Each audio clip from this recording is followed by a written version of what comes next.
തിരുവനന്തപുരത്തു നിന്ന് ഒരു പ്രധാന വാർത്ത ഇപ്പോൾ വരുന്നത്.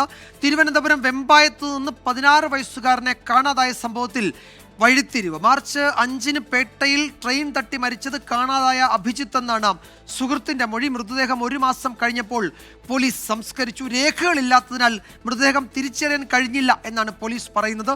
ഉമേഷ് ബാലകൃഷ്ണൻ വിവരങ്ങൾ നൽകും തിരുവനന്തപുരത്ത് നിന്ന്. ഉമേഷ്, ഈ സുഹൃത്ത് ഇപ്പോഴെങ്ങനെയാണ് ഇക്കാര്യം അറിയിക്കുന്നത്? അപ്പോൾ ഈ വിവരം സുഹൃത്തിന് നേരത്തെ അറിയാമായിരുന്നു എന്നാണോ നമ്മൾ കരുതേണ്ടത്? അതിൽ എന്താണ് ചില ദുരൂഹതയുണ്ടല്ലോ ഇപ്പോഴും. തീർച്ചയായും ദുരൂഹതയുണ്ട്. അതുകൊണ്ട് തന്നെയാണ് ഇതിൽ ഏറ്റവും സുപ്രധാനം. കാരണം കഴിഞ്ഞ മാർച്ച് 3-ന് അഭിജിത്ത് വീട്ടിൽ നിന്ന് പോകുന്നു. അതിനുശേഷം ദിവസങ്ങളോളം കാണാതായപ്പോൾ വീട്ടുകാർ പരാതിയുമായി വട്ടപ്പാറ പോലീസ് സ്റ്റേഷനിലേക്ക് എത്തുന്നു. അതിനുശേഷം വീണ്ടും കേസ് മുന്നോട്ട് പോകാത്ത സാഹചര്യത്തിൽ വീണ്ടും പരാതി നൽകുന്നു. ഈ ഘട്ടത്തിലാണ് ഈ അഭിജിത്തുമായി ബന്ധപ്പെട്ടവരെ എല്ലാം ചോദ്യം ചെയ്തപ്പോഴാണ് ഈ 18 വയസ്സിന് താഴെയുള്ള ചെറുപ്പക്കാരനാണ് ഇപ്പോൾ പോലീസ് കസ്റ്റഡിയിലുള്ളത്. ആ അഭിജിത്തിന്റെ കൂട്ടുകാരന്റെ ആ മൊഴിയിലാണ് ഈ ഒരു സംഭവം അറിയുന്നത്. എന്തായാലും വലിയൊരു അനീതിയാണ് ഇവിടെ സംഭവിച്ചിരിക്കുന്നത്. മൃതദേഹം പേട്ട പോലീസ് സംസ്കരിക്കുകയും ചെയ്തു. 5-ാം തീയതിയാണ്, 3-ാം തീയതി വീട്ടിൽ നിന്ന് ഇറങ്ങുന്നു. 5-ാം തീയതിയാണ് അപകടം സംഭവിച്ച് അഭിജിത്ത് മരിക്കുന്നത്. മാർച്ച് 5-ന് മരിക്കുന്നു. ഏപ്രിൽ 5-ന് മറ്റ് ബന്ധുക്കളാരും വന്നില്ല എന്ന കാരണം കാണിച്ച് മൃതദേഹം സംസ്കരിക്കുന്നു. എന്തായാലും നമ്മോടൊപ്പം അഭിജിത്തിന്റെ കുടുംബം ചേരുന്നുണ്ട്, പിതാവ് ചേരുന്നുണ്ട്. എന്താണ് സംഭവിക്കുന്നത്? മാർച്ച് 3-ാം തീയതി പയ്യൻ പോകുന്നു. നമ്മൾ മാർച്ച് 14-ാം തീയതി കേസ് കൊടുക്കുന്നു. മാർച്ച് 5-ാം തീയതിയാണ് മരിച്ച ഇത് കാണുന്നത്. ഇന്ന് ചോദ്യം ചെയ്ത് ഇവർ പാട്ടുപാറ പോകുമ്പോൾ അവർ തിരക്കുന്നതാണ് പറയുന്നത്. അപ്പം ഇന്ന് ചെന്നപ്പോൾ സത്യം അറിഞ്ഞത് വട്ടപ്പാറ ബന്ധപ്പെട്ട് നിൽക്കുകയായിരുന്നു. എന്നിട്ട് നമ്മൾ വാർഡ് മെമ്പറുമായിട്ട് സംസാരിക്കുന്നുണ്ട്. വട്ടപ്പാറ പോയെന്നുള്ള ഇതൊക്കെ പറയുന്നത് ഞാനും അവളും പൊക്കിക്കൊണ്ടിരുന്നത് തന്നെ ഇതിന്. എന്നിട്ട് അത് എൻ്റെ വട്ടപ്പാറ ചെന്ന് 12 മണിക്ക് ഞങ്ങളെ വിളിച്ച് അവിടെ ചെന്നപ്പോൾ യവനെയും എൻ്റെ അമ്മയാണ് ഈ ചെറുക്കനെ കൊണ്ടുവന്നു വട്ടപ്പാറ സ്റ്റേഷനിൽ. അങ്ങനെ അവിടെ ചെന്നപ്പോൾ ഇവൻ്റെ ചോദ്യം ചെയ്തപ്പോൾ ഇവൻ പറഞ്ഞത് വീഡിയോ കാണിച്ച് വേറെ പയ്യെ അവനെ വിളിച്ച് പറഞ്ഞ് അങ്ങനെയാണ് നമ്മളിത് അറിഞ്ഞത്. ഇവന് നേരത്തെ അറിയാമായിരുന്നു. ഇപ്പൊ കസ്റ്റഡിയിലുള്ള ആ വിദ്യാർത്ഥിയുടെ പേര് പറയാൻ പറ്റില്ല എങ്കിലും അങ്ങനെ 16 വയസ്സിൽ താഴെ 18 വയസ്സിൽ താഴെ അങ്ങനെയല്ല പറയണ്ട. നമുക്ക് നിലവിൽ എന്താണ് എന്തെങ്കിലും സംശയമുണ്ടോ ഇതിൽ? സംശയമുണ്ട്. കുടുംബസമയം നമുക്ക് എന്താണ് പറ്റിയെന്ന് അറിയണം. എങ്ങനെ മരിച്ചെന്ന് നമുക്കറിയണം, അറിഞ്ഞേ പറ്റും. പോലീസ് ഇത്തരത്തിൽ ആരെയും അറിയിക്കാതെ മറവ് ചെയ്തതിൽ എന്തെങ്കിലും ദുരൂഹതയുണ്ടെന്ന് നമ്മളെ പോലും അറിയിച്ചില്ല. വട്ടപ്പാറ പോലീസ് പറയുന്നത് അവരെ കിട്ടിയിട്ടില്ല. പിന്നെ എന്ത് ഇതെന്ന് വെച്ചാൽ നമ്മളെ അറിയും, നമുക്ക് അറിഞ്ഞേ പറ്റുള്ളൂ. എന്തായാലും എങ്ങനെ മരിച്ചെന്ന് നമുക്കറിയണം. സുഹൃത്തുക്കളാണോ വിളിച്ചോണ്ട് പോകുന്നത് ഇവിടുന്ന്?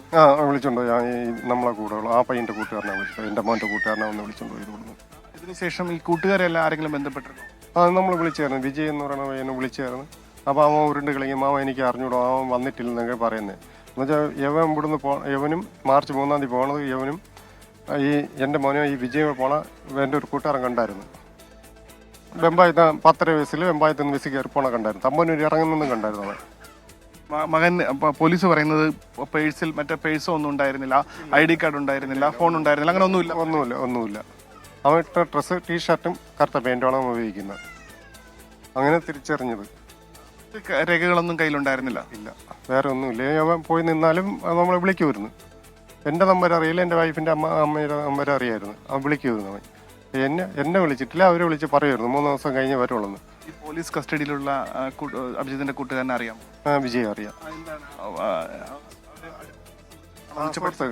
ഒരുമിച്ച് പഠിച്ചതല്ല, വേറെ പയ്യൻ എൻ്റെ മോനെ കൊണ്ട് പരിചയപ്പെടുത്തി കൊടുത്തതാ. അങ്ങനെയാണ് യവനോ. സംശയം തോന്നാൻ കാരണം പോലീസ് മറച്ചു വെച്ചാൽ അങ്ങനെയാണോ? പോലീസ് മറച്ചു വെച്ചാൽ തന്നെ നമുക്ക് ഭയങ്കര ഇതായിട്ടുള്ളൂ. നമുക്ക് തെളിയിക്കണം, ഇതെന്താ സംഭവിച്ചാൽ നമുക്ക് അറിയണം. വിജയകുമാർ, ഇതാണ് വീട്ടുകാരുടെ അവസ്ഥ. ഇപ്പോഴാണ് ഇന്ന് ഉച്ചയോട് കൂടിയാണ് ഈ സംഭവം അറിയുന്നത്. അതിനുശേഷം ഫോട്ടോ വട്ടപ്പാറ പോലീസ് തന്നെ കാണിക്കുകയും അത് ഇത് മകനാണെന്ന് സ്ഥിരീകരിക്കുകയും ചെയ്തു. എന്തായാലും ഇതിലൊരു വലിയ അനീതി സംഭവിച്ചിട്ടുണ്ട്. ഇതിൽ ആരുടെ ഭാഗത്താണ് വീഴ്ച സംഭവിച്ചത് എന്നെല്ലാം തുടർ അന്വേഷണത്തിൽ പുറത്തു വരണം. എന്തായാലും പോലീസ് പറയുന്നത് ഈ മൃതദേഹത്തിൽ പേഴ്സോ മറ്റ് ID കാർഡുകളോ ഒന്നും ഉണ്ടായിരുന്നില്ല, ഫോണോ മറ്റു കാര്യങ്ങളോ ഉണ്ടായിരുന്നില്ല. അത്തരത്തിൽ ട്രാക്ക് ചെയ്യാൻ കഴിയുന്ന സാഹചര്യമായിരുന്നില്ല എന്നുള്ളതാണ്. അത്തരത്തിൽ 1 മാസത്തോളം, സാധാരണ ഒരു അജ്ഞാത മൃതദേഹം കിട്ടിയാൽ 1 മാസത്തോളം മോർച്ചറിയിൽ വെച്ച ശേഷം പോലീസ് തന്നെ ആ നടപടികൾ പൂർത്തീകരിച്ച് സംസ്കരിക്കാറാണ് പതിവ്. പക്ഷേ അങ്ങനെയാണ് ചെയ്തത് എന്നാണ് പോലീസ് വെർഷൻ. പക്ഷെ അപ്പോഴും ഈ 18 വയസ്സാവാത്ത കുട്ടിയാണ്. ഇത്തരം ഒരു കേസിൽ എടുക്കേണ്ട ജാഗ്രത പോലീസ് എടുത്തോ, ഏത് രീതിയിൽ അന്വേഷണം മുന്നോട്ട് പോയി തുടങ്ങി നിരവധി ചോദ്യങ്ങൾക്ക് മറുപടി പറയേണ്ടി വരും. നിലവിൽ എന്തായാലും ഈ കുടുംബത്തിന് വലിയ ഒരു അനീതി സംഭവിച്ചിരിക്കുന്നു എന്നുള്ളത് വസ്തുതയാണ്. അവരുടെ ചോദ്യങ്ങൾക്ക് അധികൃതർ മറുപടി പറയേണ്ടി വരും. വിജയകുമാർ. യെസ്, എന്തായാലും അങ്ങേയറ്റം ദുരൂഹമാണ് ഈ കാര്യങ്ങൾ. വെമ്പായത്ത് നിന്ന് 16 വയസ്സുകാരനെ കാണാതായ സംഭവത്തിലാണ് ഈ സുപ്രധാന വഴിത്തിരിവ്. അതിന്റെ വിവരങ്ങൾ ഇപ്പോൾ വരുന്നത്. മാർച്ച് 5-ന് പേട്ടയിൽ ട്രെയിൻ തട്ടി മരിച്ചത് ഈ കാണാതായ അഭിജിത്ത് എന്ന സുഹൃത്തിന്റെ മൊഴി. ആ മൊഴിയൊക്കെ ഇപ്പോൾ വന്നതിൽ ദുരൂഹതയുണ്ട്. കുടുംബം അത് സൂചിപ്പിക്കുകയായിരുന്നു. 1 മാസം കഴിഞ്ഞപ്പോഴാണ് ഈ തിരിച്ചറിയാൻ കഴിയാത്ത മൃതദേഹം എന്ന നിലയിൽ അത് സംസ്കരിച്ചത്. രേഖകളില്ലായിരുന്നു, അതിന്റെ വിവരങ്ങളൊന്നും ഉണ്ടായിരുന്നില്ലെന്നാണ് പോലീസ് ആ കുടുംബത്തെ അറിയിക്കുന്നത്. എന്തായാലും അതിൽ എന്തു സംഭവിച്ചു എന്നെങ്കിലും അവർക്കറിയണമെന്നാണ് ആ കുട്ടിയുടെ പിതാവ് ഇപ്പോൾ പറയുന്നത്. അതിലൊരു വ്യക്തത വരേണ്ടതുണ്ട്. എന്തായാലും ഈ സുഹൃത്തുക്കൾക്ക് ഇതിനെപ്പറ്റി നേരത്തെ അറിയാമായിരുന്നോ എന്നൊക്കെ ഉമേഷ് ആവർത്തിച്ച് ആ കുടുംബാംഗങ്ങളോട് ചോദിക്കുന്നുണ്ട്. അവരൊക്കെ അതിൽ ചില സംശയങ്ങൾ പറയുന്നുണ്ട്. അതിന്റെ ഉത്തരം പോലീസ് നൽകട്ടെ. ഉമേഷ് ബാലകൃഷ്ണനാണ് വിവരങ്ങൾ നൽകിയത് തിരുവനന്തപുരത്ത് നിന്ന്.